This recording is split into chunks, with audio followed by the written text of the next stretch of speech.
All right, today I'm going to be servicing a 2015 Polaris Ranger 570. This is a full-size model. We've got the rear differential transmission that we're going to change the oil in. We've got the engine oil, the spark plug, the air filter, and then we'll go up to the front end to do the front differential, change that oil, and I'll show you how to fill that up as well. We're also going to be going over a couple of the other components. In a separate video, we have gone and done an overview and a review of the Polaris Ranger. Make sure you check that out. I'll have a link below. We've done several other maintenance videos on this machine, as well as installed a snow plow and installed a winch and did a little troubleshooting as well. So make sure you check those videos out. I appreciate you guys watching. If you found this video helpful, make sure you give us a thumbs up, hit that subscribe button, that notification bell, so that you know when we post more videos on this Polaris Ranger and several other Polaris Ranger models, the 500, the 700, 900, the Razors, the 1000 Rangers, 1000 Razors. So make sure you check those videos out. Thanks for watching.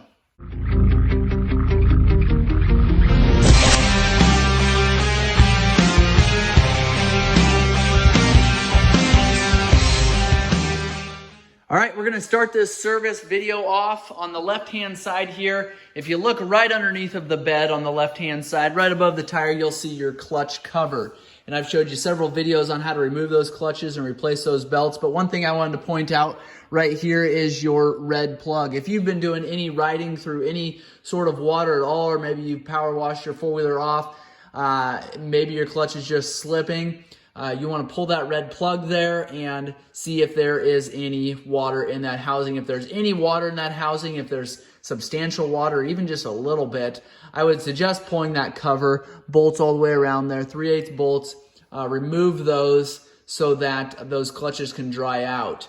A lot of times, just by pulling that plug and letting that water drain out, a lot of times that water, some moisture will stay in that clutch assembly there, and your belt will continue to slip. I've done several other videos on the prop shaft, replacing those U-joints.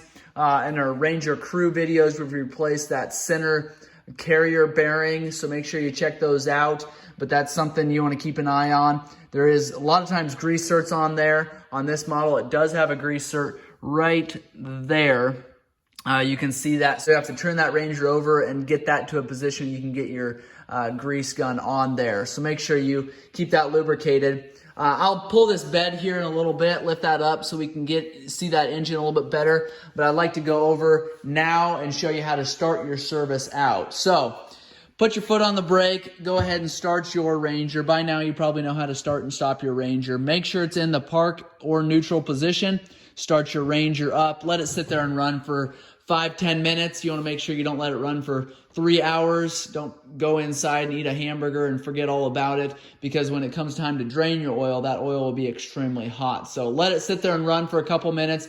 Shut it off. Again, making sure it's in park. If you need to put it up on a stand or any kind of lift at all, just make sure you've got it secure so that thing don't drop and fall on you. That's going to hurt.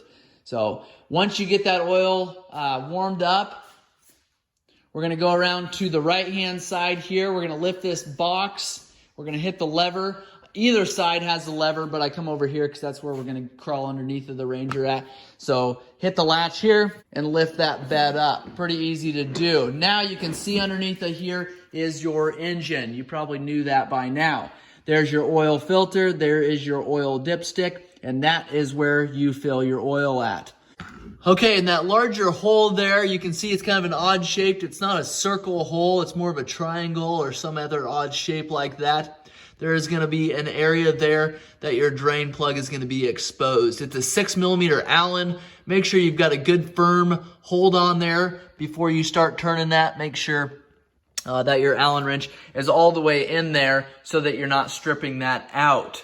So let that oil drain. While you've got your drain pan underneath of there, you've got your oil filter. Again, that's right there. If you need to use a wrench, you can do that. Every oil filter has a different way of doing it. This has got a place for a 17mm socket to spin this off. You can use pliers. Sometimes they use straps. Sometimes they are just hand tight, and that's not a bad thing either. You do want to make sure when you're pulling that oil filter off that you remove that O-ring that sometimes will stay on the oil filter, sometimes it'll stay on the engine side of it. You want to make sure you get that pulled so that you don't end up doubling up those O-rings there, that you're going to cause a leak. So once you get that oil drained and that oil filter replaced, you can put that drain plug back in, snug that up. I'll get you those torque specs at the end of the video on how much to tighten those drain plugs, but you want to make sure that you've got them tightened up. Also, each one of those drain plugs has a brass crush washer is what they call them. That basically just seals that plug, make sure it doesn't drip constantly from that drain plug area. Just having the drain plug and not that oil seal or that crush washer isn't going to be enough. You need to have that washer on there. So once that drain plug is in, you can go and start adding oil. Like I said, that is your oil fill cap there. I like to use a funnel, that way I'm not risking pouring oil all over our motor and down into our spark plug hole there. It holds exactly 2 quarts. Now if you change your oil filter, which I suggest doing every single time you change your oil, it might hold slightly more than that, but it shouldn't be much more than that. You don't want to overfill it. Now, as soon as you get roughly 2 quarts in there, what I like to do is start your Ranger up again. Once you got your cap installed there, make sure your dipstick is installed, and then let it run for a minute or two. And then you can shut it off, let it sit for a minute or so, and then you can go down there to that yellow plug and pull that dipstick, check your oil level. Take a rag, wipe it down, stick it back in there. You do want to screw it in to check your oil level on this model. Sometimes you don't. So if you need to add a little bit more at that point, you can do that. You don't need to start up and run it again. That oil has filled up that oil filter, and you're going to be at the right spot. You can just check it from that point on, just adding a little bit. Okay, once we get the engine oil replaced, I like to go to the rear end here and replace the differential oil. And this is the transmission oil and the Gearcase oil. That is going to be your fill plug right there. Keep that in mind. We're going to crawl underneath of the Ranger again. And there's going to be a larger hole underneath of the Ranger in the skid plate. And that is going to be where your Allen wrench is going to fit to drain that transmission oil. So make sure that drains. It's going to take a little bit. This is a little bit thicker oil than you would find in your engine, so make sure you give it plenty of time to drain. As soon as you've got it drained, make sure you've got that crush washer on there, and then you can pull your transmission fill plug, remove that, and again, there's going to be a seal on there as well. Then you can start putting oil in there. Polaris suggests using an AGL fluid. That's a transmission fluid or a transmission oil, and that's going to take about 44 ounces. So if you have it drained completely and you are starting to fill it up, you want to fill it up until it starts coming out of that fill plug. So when it hits the bottom of that fill plug and you can see it kind of coming up on those threads, you want to stop. You've got the right amount of oil in there. While we're back here, I like to check our CV shafts for any rips or tears in the boots. You want to inspect those. That is that area there and that area there. You want to make sure that there's no rips or tears in there. If you see grease flying all over those A-arms and the knuckles and the shocks, you've clearly got a ripped boot. You want to make sure you take care of that. Same way on the left-hand side there, you want to check both of those boots out, make sure they're in good condition before you take it out and ride it again. I'm going to show you how, in a separate video, how to adjust these shocks. That way, if you're carrying quite a bit of weight in the back end, you have a little bit smoother ride. So make sure you check that video out. Going then to the front end of our Polaris Ranger. We've got a front differential, and this takes a demand drive oil. Polaris suggests using a demand drive oil. And they say about 6.5 to 7.5 ounces is all that this front end takes. On the front end as well, you've got an axle, a CV shaft here. They've got boots on either side. You want to make sure that those boots don't have any rips or tears. Same thing, you want to get those replaced as soon as you see a rip on there, because I've seen so many times where people will leave those, you end up having to replace the entire axle. I've done many videos on replacing CV boots as well as axles on the Polaris Ranger. So getting into our front differential now, we've got a drain plug on the bottom of this. Same thing right behind. It's not the larger hole that you see there. It's actually right up in here. It's gonna be really challenging for you guys to see that. There you go. There's the plug there.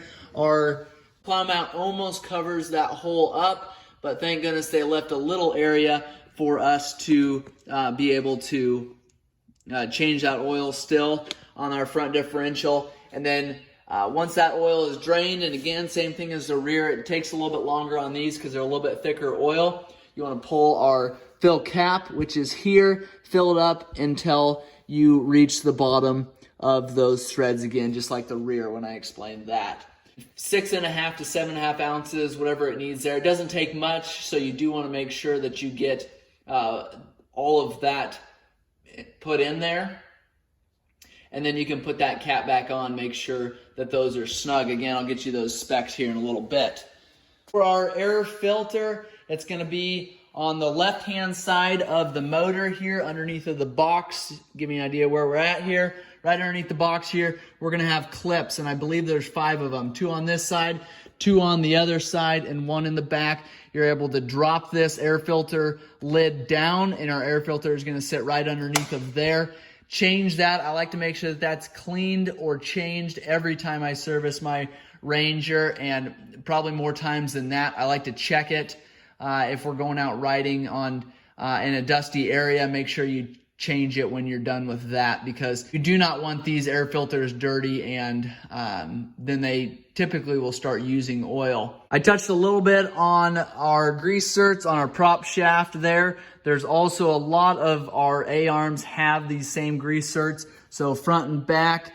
Make sure you check those out. Make sure you get those lubricated whenever you're servicing your machine. There's a lot of those grease zerks on some of these Polaris models, and your manual should tell you exactly where all of those are. I'm gonna guess there's probably 2 on every A-arm, and prop shafts, there's some. That's probably about it. I'm not totally sure what else they would put a grease zert on there, but if there was something, Polaris would do it. Spark plug, I like to use an NGK spark plug, and it is gonna be under that cap there. You wanna make sure when you replace that area is clean and that no debris is gonna fall down in there. That takes an NGK MR7F for the spark plug, and I like to replace that every time I service it. It helps your Ranger start easier, helps it run easier, and just all around is gonna do a better job for you if you keep that spark plug clean. So that is an overview of the Polaris Ranger 570. If you guys have questions or comments, make sure you let me know those. Any feedback is appreciated. A thumbs up is appreciated. I always like to hear from you guys. Like I said, we've got a bunch of other videos on the Polaris Rangers. Make sure you check those videos out. Thanks for watching.